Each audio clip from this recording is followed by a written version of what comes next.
como vocês sabem, às vezes eu gosto de fazer umas conversas, né, com o pessoal do chat. E esse comentário aqui, eu tento recompensar pessoas por fazerem bons comentários no canal. Eu acho que o canal tem um nível de comentários muito bom, porque, que nem eu digo, às vezes eu atropelo um assunto, assim, falo muito rápido, às vezes eu esqueço de falar de um aspecto específico, sempre vai ter um comentário lá, tipo, actually, não é assim, é tipo, olha, tem tudo isso aqui. Tem todas essas coisas para explorar, né? Então tem vários comentários muito bons, eu tento trazer. E esse aqui, na realidade, foi um comentário que eu sinto que é de uma pessoa que discordou comigo, mas discordou de uma maneira muito agradável. Porque ultimamente o canal, acho que finalmente tá furando umas bolhas, né? Principalmente o vídeo da Godot, que é um vídeo que nós vamos falar um pouquinho aqui mais pra frente.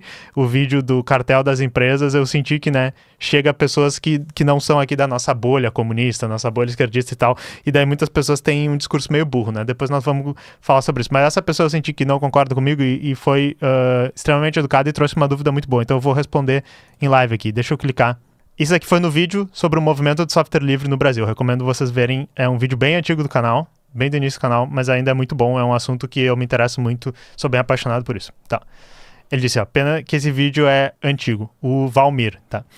Porque eu queria entender a frase dita em 1 hora e 6 minutos, né? É comunista e tem coisas? Sim, nós precisamos sobreviver, a gente precisa ganhar o nosso dinheiro. Eu falo isso no contexto do vídeo ali, né? Mas é uma frase que acho que vocês já devem ter ouvido, principalmente vocês estando aqui nessa live. Daí ele pergunta, qual é o objetivo do comunista enquanto indivíduo e em relação à sociedade? Vi que você parece ser um cara inteligente. Eu sempre sinto que isso é educado, mas é um pouquinho ali cruzando a linha, cara. Tipo, eu achei que você falou uma coisa meio estranha, mas vi que você é inteligente. Às vezes eu sinto que isso é quase um insulto, né? Mas eu senti boa fé aqui, ó. Não sou comunista, mas gosto de entender a visão que diverge da minha. Sobre o movimento software livre.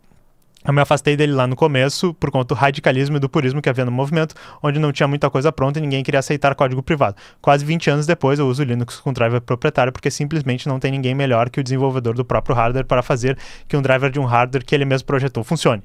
Uso ferramentas pagas de código fechado que funcionam muito bem e não vejo problema nisso, assim como não vejo problema em usar ferramenta livre e open source, desde que sejam boas e cumpram sua função. Só passei a usar o Linux 15 anos depois, porque é só depois disso que ele está funcional. Acho que 90% das ferramentas que uso são livres, nem todas open source, e 10% pagas e fechadas. O radicalismo não leva ninguém a lugar nenhum, gera mais barreiras que abre caminhos. Aí a pessoa ainda colocou mais um aqui, ó.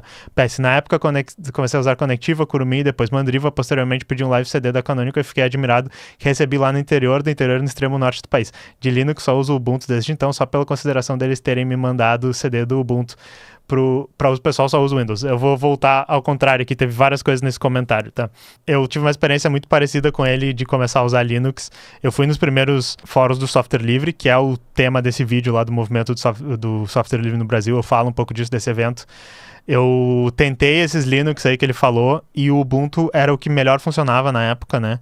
Hoje ele não é, digamos assim, o top dos Linux de usabilidade, mas na época era absurdo isso, e essa questão deles irem atrás dos usuários, mandarem CD para onde quer que seja, tu pedia, eles te mandarem CD de graça, numa época que era difícil, por exemplo, tu baixar 600 mega da internet, que era o que pesava uma distribuição de Linux. Maravilhoso isso, tá? E eu gostei muito, voltando, tô construindo ao contrário a mensagem dele. Ele falou do negócio do software livre, que ele achava um radicalismo muito grande no movimento, que as pessoas só queriam usar software que era livre, né? Se você não entende esses conceitos, recomendo o vídeo que ele deixou o comentário, porque eu comento isso.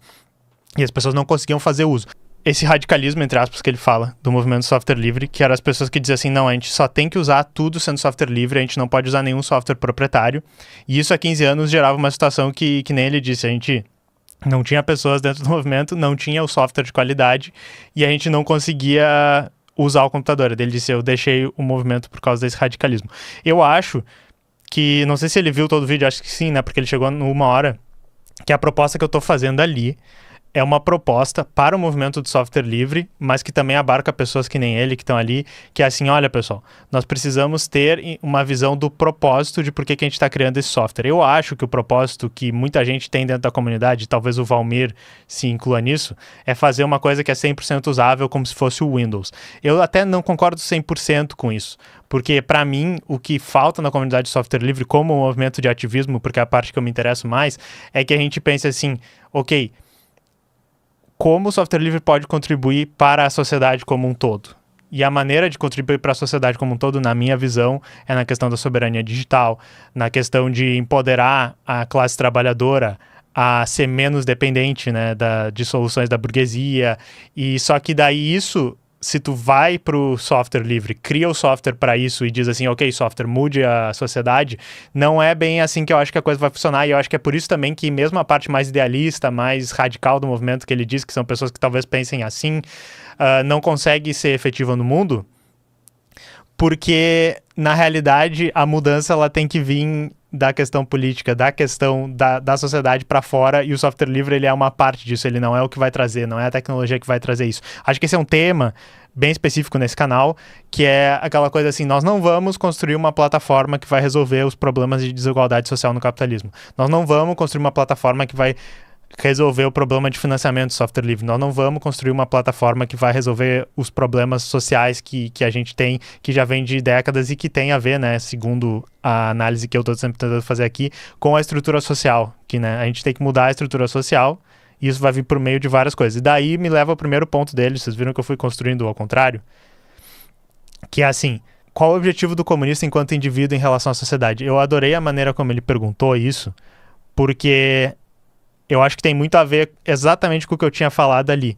Eu tô aqui fazendo uma militância comunista, tô tentando debater esses tópicos por meio de uma visão crítica da classe trabalhadora. Se tu notar, Valmir, é basicamente esse o objetivo do canal. Mesmo se eu tiver errado, mesmo se, sei lá, eu não entender direito de um assunto, o que eu tava tentando fazer, e às vezes falhando, né, é olhar de uma perspectiva crítica à área da tecnologia, né, principalmente a tecnologia da informação, com o viés da classe trabalhadora. Então, por isso que eu digo, o que eu estou tentando fazer é modificar a sociedade, né? Chegar a um ponto em que a gente vai superar esse sistema que eu acredito que é causador de vários problemas estruturais que a gente não tem como solucionar se a gente não sair desse sistema.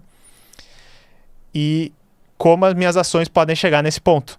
Isso intersecta com o software livre, intersecta com o movimento negro, intersecta com o feminismo, intersecta com o movimento ambientalista, intersecta com várias outras causas.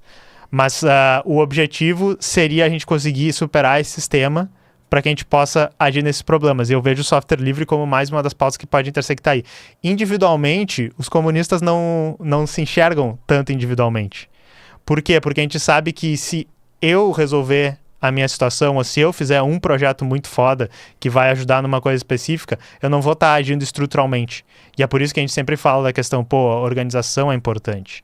Você precisa colocar pessoas diferentes na sua organização e debater com elas. Você precisa entender os problemas de diferentes pessoas e você precisa incluir esses problemas na sua pauta. Você precisa achar como essas coisas se conectam com o sistema capitalista, fazer a crítica e achar uma maneira de superar isso. É assim que os comunistas veem. Individualmente, naquele momento eu estava falando, olha, nós precisamos nos manter vivos, nós precisamos ganhar dinheiro para sustentar, né, o básico que a gente precisa e até sustentar um pouco de conforto para a gente não ficar maluco de tanto trabalhar.